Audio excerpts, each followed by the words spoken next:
이 시간 누가복음 말씀 20번째 시간으로 2장 34절에서 35절 말씀을 전하겠습니다. 먼저 지난 시간 본문을 통해서 저와 여러분은 시므온의 찬양을 함께 볼 수 있었습니다.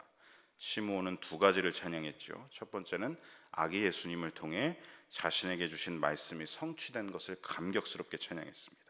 하나님께서 주셨던 사명의 완수, 네가 메시아를 보기 전까지는 절대 죽지 않을 것이다.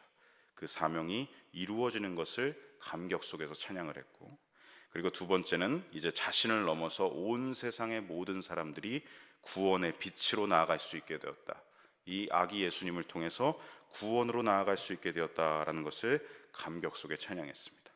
이렇게 시므온은 자신에게 주신 사명 완수의 감격과 온 세상 사람들의 구원의 감격을 이 아기 예수님을 안고 뜨거운 감격 속에 찬양하는 것을 우리가 함께 볼 수 있었죠. 이제 오늘 본문에서는 아기 예수님에 대한 예언을 그 부모인 요셉과 마리아에게 전하고 있는 것을 볼 수 있습니다. 그런데 분위기가 지난 시간 본문과는 사뭇 다르다는 것을 느낄 수가 있죠. 지난 시간 본문인 시므온의 찬양에서는 구원의 축복을 이야기하고 구원의 역사의 밝은 빛을 찬송하는 분위기였습니다. 그런데 오늘 본문인 시므온의 예언에서는 그 구원의 역사를 이루기 위해 그 과정 속에서 겪는 일들, 곧 무엇입니까? 고난과 고통의 과정을 말하고 있습니다. 이 구원을 이루기 위해 치러야 할 값을 말하고 있습니다. 곧 이 아기 예수님이 앞으로 감당해야 될 사명이 무엇인가, 그 고통스러운 사명을 오늘 본문에서 이야기하고 있기 때문에 앞선 시므온의 찬양의 분위기와는 완전히 다른 분위기가 지금 펼쳐지고 있는 것이죠. 시므온은 34절에서 예수님이 감당하실 일들을 말합니다.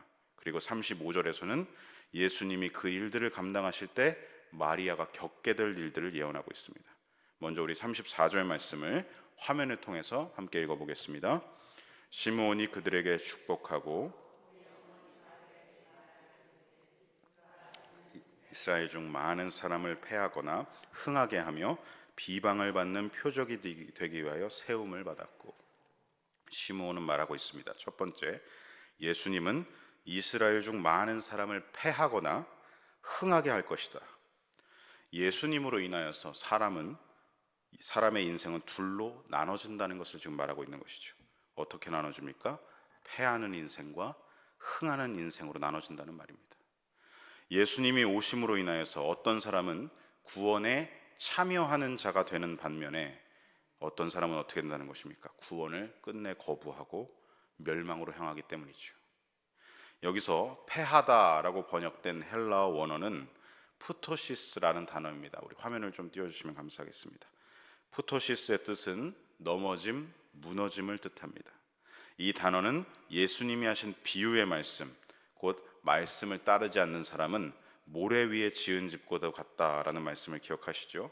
마태복음 7장 27절에 사용된 단어입니다. 비가 내리고 창수가 나고 바람이 불면 그 집이 무너짐이 심하니라. 여기서도 사용된 단어가 바로 이 푸토시스입니다.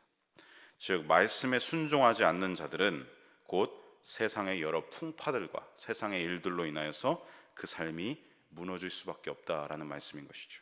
마찬가지로 예수님으로 인하여서 오늘 본문에서도 이 예수님으로 인하여서 많은 사람이 패하게 된다라는 이 말은 예수님을 받아들이지 않는 사람들, 불순종과 교만으로 나아가는 사람들을 지금 말하고 있는 것입니다. 구세주를 의지하지 않고 내 힘으로 어떻게든 꼿꼿하게 서서 살아갈 것이다.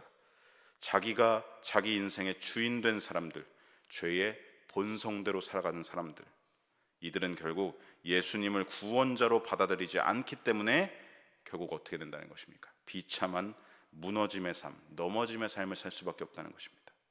이 말을 시므온이 지금 하고 있는 것이죠. 반면에 예수님으로 인하여서 흥하는 인생도 많다고 말합니다. 여기서 흥하다라고 번역된 헬라어 원어는 아나스타시스라는 단어입니다. 이 아나스타시스의 뜻은 오름, 오르기, 일어섬, 그리고 죽음으로부터의 부활을 의미합니다. 즉 자기 자신의 비참한 죄의 본성으로 인해 절망하여 넘어져 있는 자들이라 할지라도 이제 속죄의 피를 흘리신 예수 그리스도를 영접하여 받아들일 때 그 은혜로 인하여 어떻게 된다는 것입니까? 일어서는 인생이 된다는 것이죠.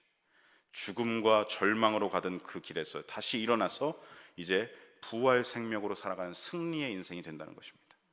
말 그대로 무엇입니까? 흥하는 인생이 된다는 것이죠.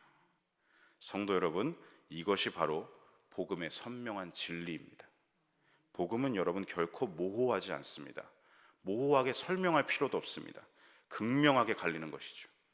예수님 없이는 어떻게 된다는 것입니까? 영원히 패배하는 인생.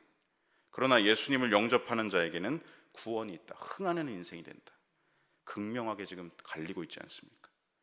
요한일서 5장 12절 말씀, 너무나 잘 아시는 말씀일 것입니다. 함께 합독해 보겠습니다. 아들이 있는 자에게는 생명이 있고 하나님의 아들이 없는 자에게는 생명이 없느니라. 극명합니다.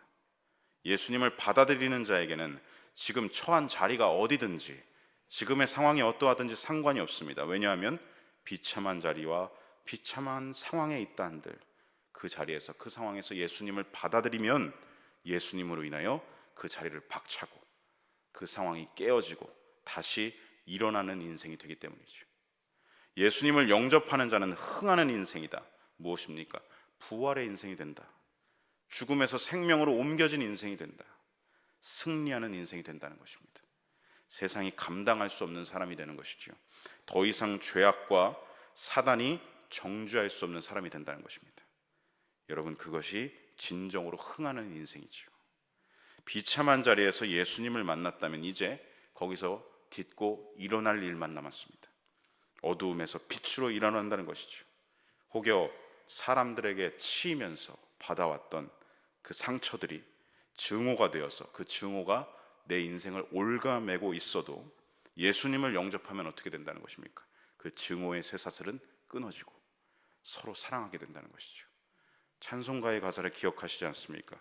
죄인도 원수도 어떻게 된다고요? 친구로 변한다. 이 찬송가의 가사처럼 예수님을 영접하는 순간 증오의 사슬은 끊어지고 서로 사랑하는 새로운 삶의 자리가 펼쳐진다는 것이죠. 증오에 얽매여 있으면 사실 어떻습니까? 살아있어도 지옥과 같은 삶을 살아갑니다. 누군가를 미워한다는 게 사실 얼마나 고통스러운 일입니까? 미워하기 싫은데 계속 증오는 부풀어집니다. 증가하죠. 마음 편할 날이 없습니다. 이 증오라는 것은 우리 마음에 한 번 자리 잡으면 점점 커지는 성질이 있습니다. 모두 다 겪어봐서 아시지 않습니까? 누군가를 한번 미워하게 되면 줄어들지 않죠. 점점 커집니다. 내 안에 증오가 커지면 커질수록 내 안에 평강의 하나님 나라는 사라집니다. 점점 더 마음이 강팍한 지옥이 되어갑니다. 그러한 마음에 예수님을 영접하고 예수님이 들어오시면 죄인도 원수도 어떻게 된다고요? 친구로 변한다는 것이죠. 내 안이 하나님 나라가 되기 때문입니다. 하나님 나라의 성격, 특징이 무엇입니까? 사자와 어린 양이 어떻게 해요? 함께 뛰노는 것이 하나님 나라입니다. 어린이가 독사굴에 손을 집어넣어도 전혀 해함이 없는 것이 하나님 나라라고 말합니다. 하나님 나라의 평강이 내 안에 임하면 죄인도 원수도 친구로 변한다는 것. 나 이제 주님의 새 생명 얻은 몸, 옛것은 지나고 새 사람이로다. 오늘도 내일도 그래서 어떻게 한다는 것입니까? 주 안에 살리라. 오늘도 내일도 주와 함께 살리라. 이 찬송가의 고백처럼 예수님을 날마다 영접하시기 바랍니다. 그러면 지옥의 고통 속에서 해방될 수 있습니다. 평안과 기쁨의 삶으로 우리는 날마다 일으킴을 받는 것입니다. 그러므로 모든 인생들은 나에게 다가오신 예수님, 오늘도 문 밖에 서서 두드리고 계신 예수님을 어떻게 대할 것인가, 여기서 흥패가 갈린다는 것이죠. 계속해서 내가 마음 문을 꽉 닫고 예수님을 문전박대할 것인가, 아니면 문을 활짝 열어서 예수님을 영접하고 맞아들이고 예수님과 이제 더불어 먹고 더불어 사는, 예수님과 교제와 사귐이 있는 하나님 나라를 살아갈 것인가. 복음은 이렇게 극명하게 사람을 갈라놓는다는 것이죠. 예수님을 받아들일 것이냐 안 받아들일 것이냐, 영원한 운명을 결정하는 이 문제보다 사람에게 더 중요한 문제는 없는 것입니다. 여러분, 모든 인생에게 예수님은 걸림돌이 되시는 것이 아니라 주춧돌이 되어주십니다. 예수님을 영접하는 인생은 진정 복 있는 인생입니다. 그래서 예수님을 영접한 사람은 이렇게 말하죠. 뜨거운 열정을 가지고 내 안에 예수님이 계시지 않으면, 예수님이 없으면 내 삶은 아무 의미가 없습니다. 이게 예수님을 영접한 사람들의 고백이지 않습니까? 성도 여러분, 날마다 예수님을 영접하시기 바랍니다. 예수님을 영접할 때 우리의 삶은 날마다 새로워집니다. 내 다짐과 내 결단과 내 고백이 아니라 예수님을 맞아들일 때 우리는 새로워진다는 것이죠. 또한 주변에 믿지 않는 영혼들이 있다면, 사람들이 있다면, 인생의 중대한 혹시 문제에 직면해 있는 사람들이 주변에 계시다면 우리는 어떻게 합니까? 이 극명한 복음을 그 사람들에게 전해주어야 됩니다. 여러분, 저를 따라서 함께 고백해 보시겠습니다. 예수님은 당신의 패배의 걸림돌이 아니라 승리의 주춧돌이십니다. 우리 함께 고백해 보겠습니다. 예수님은 당신의 패배의 걸림돌이 아니라 승리의 주춧돌이십니다.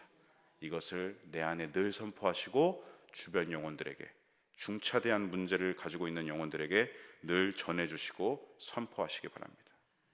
다시 본문으로 돌아와서 34절에서 시므온은 두 번째로 이렇게 말하고 있습니다. 예수님은 어떻게 세움을 받았다고요? 비방을 받는 표적이 되기 위하여 세움을 받았다. 그렇습니다. 예수님은 사람들의 비방을 받는 표적이 되기 위해 세워지신 분입니다.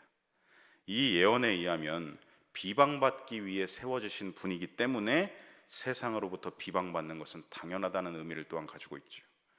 여러분, 예수님의 공생애를 복음서를 통해서 우리는 잘 보았습니다. 어떻게 하셨죠? 이스라엘의 종교 지도자들에게 항상 비방을 당하셨습니다.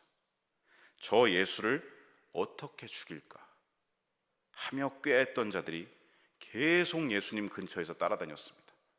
요즘 큐티, 생명의 삶 큐티 마가복음을 하고 있는데 바리새인들이 쫓아다니고 대제사장과 서기관들과 장로들이 쫓아다니면서 저 예수를 어떻게 하면 죽일 수 있을까? 끝까지 비방하는 자들이 계속 따라다녔죠.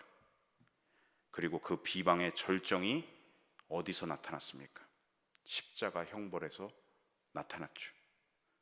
이 밀란을 일으키고 살인을 저지른 강도 바라바를 너희에게 도와주길 원하느냐, 아니면 아무 죄의 혐의도 없는 이 예수를 너희들에게 놓아주기를 원하느냐? 빌라도가 군중들에게 질문했을 때 유대 종교 지도자들과 군중들은 큰 소리로 외칩니다. 예수가 아니라 누구를 놓아주라고요? 바라바를 놓아주라. 저 예수를 십자가에 못 박으라, 못 박으라 계속해서 외쳐댑니다. 여러분, 얼마나 큰 저주와 모욕입니까? 하나님의 아들이 지금 이런 취급을 당하고 계십니다. 흉악범 바라바는 풀려나고 그 이후 어떻게 됩니까? 로마 군인들은 아무 죄가 없는 예수님을 옷을 벗기고 살점이 떨어져 나가는 채찍질을 수도 없이 때립니다. 매는 원래 대수를 정해서 때려야 되는 것이죠. 사람이 죽을 수도 있기 때문입니다. 하지만 예수님께 매의 대수는 정해지지 않았습니다. 정말 죽기 직전까지 예수님은 맞으셨습니다. 홍포를 입히며 가시관을 엮어서 그 머리에 짓이겨서 씌웠습니다. 그리고 조롱했습니다. 유대인의 왕이여 평안할지어다. 조롱의 말이죠. 예수님께 침을 뱉었습니다. 예수님의 머리를 쳤습니다. 예수님은 그렇게 온갖 비방과 모욕을 당하시며 골고다로 오르셨습니다.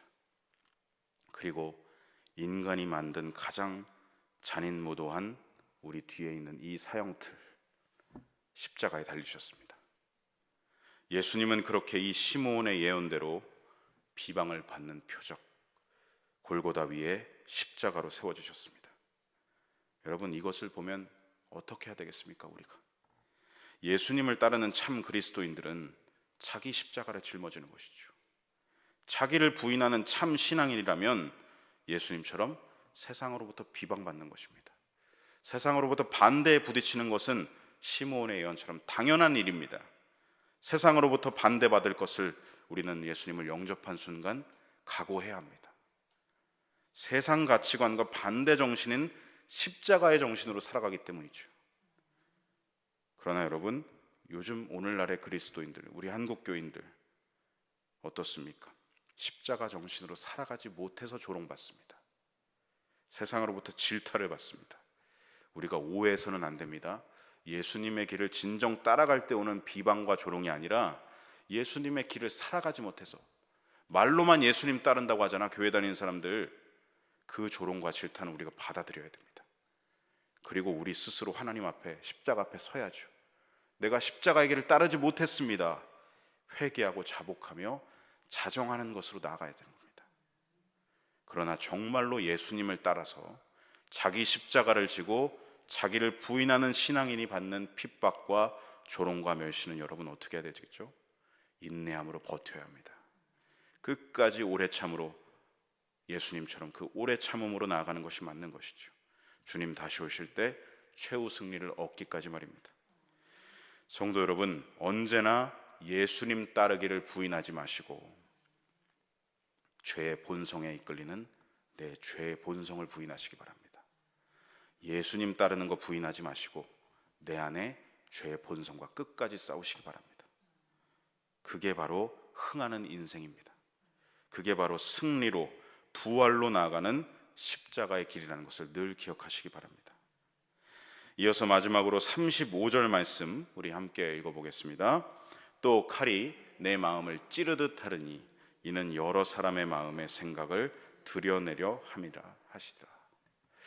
시몬은 34절에서 예수님에 대한 예언을 해주었다면 이제 35절에서는 세 번째 예언을 하고 있습니다.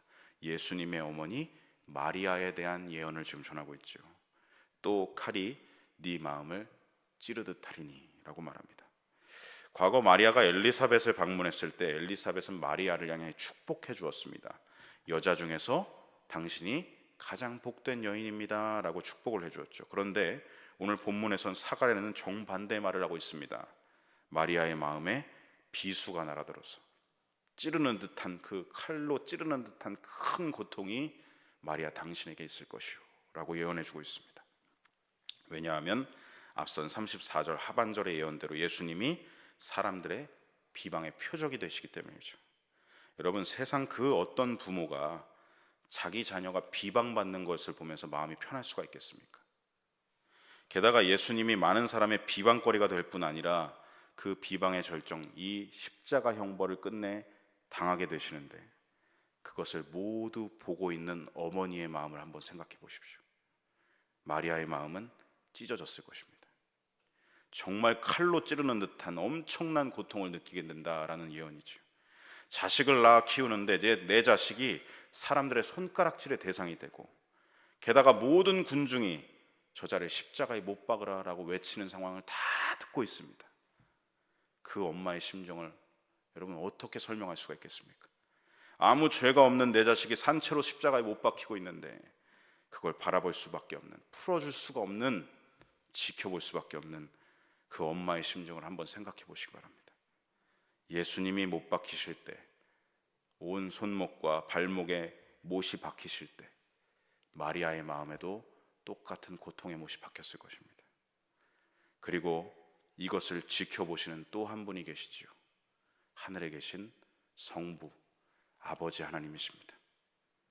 아버지 하나님의 마음에도 똑같은 못이 박히셨을 것입니다. 칼이 마음을 찌르듯 하리니, 이건 마리아가 겪을 마음이기도 하지만 사실 누구의 마음이기도 하신 것입니까? 하나님 아버지의 마음이기도 하신 것이죠.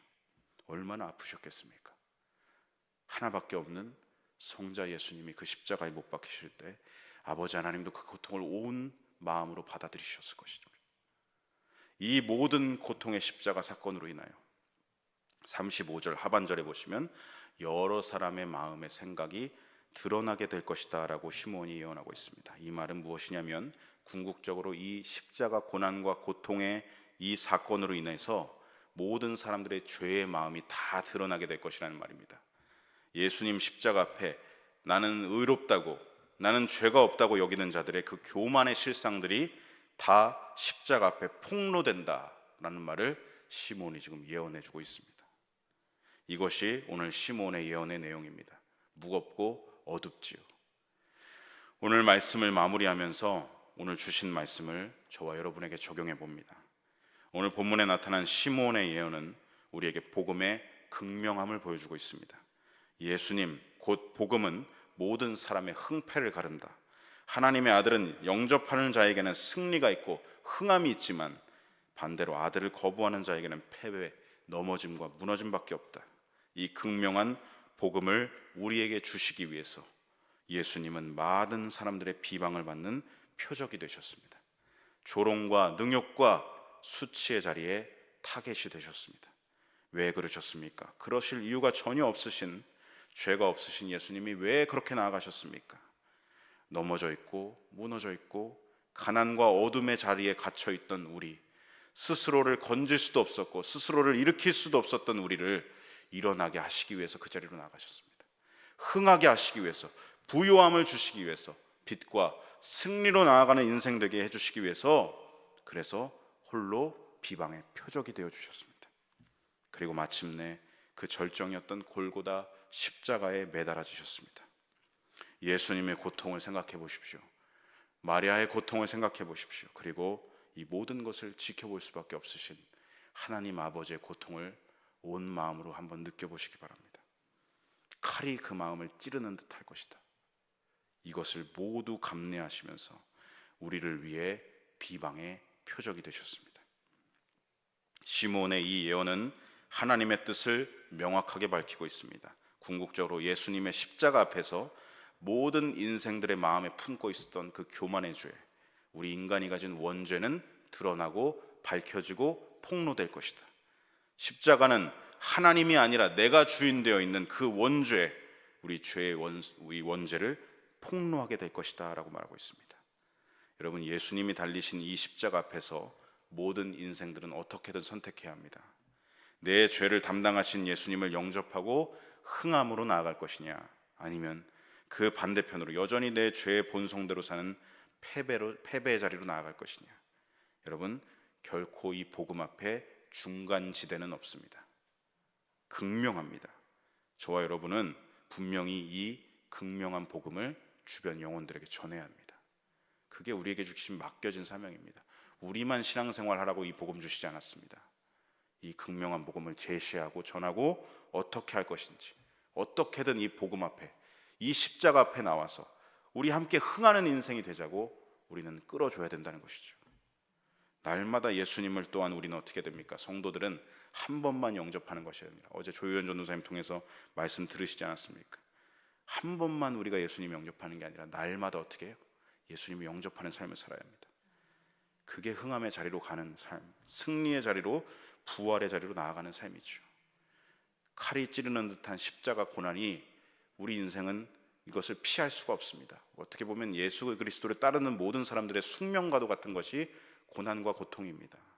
이걸 우리는 회피하려 해서는 안 되고, 우리도 자기 십자가를 짊어지고 고통스럽지만 자기를 부인하며 이 극명한 복음을 전할 때 얼마나 비방을 받고 거절을 받겠습니까? 하지만 이 자리를 끝까지 선택하고 나아가는 성도, 그것이 저와 여러분이 가야 할 승리의 길, 참된 신앙의 길인 줄로 믿습니다. 오늘 하루도 예수님을 선택하시기 바랍니다. 그 복된 생명의 길로 흥함의 삶을 살아가시는 저와 여러분 되시기를 간절히 소망하고 축복합니다.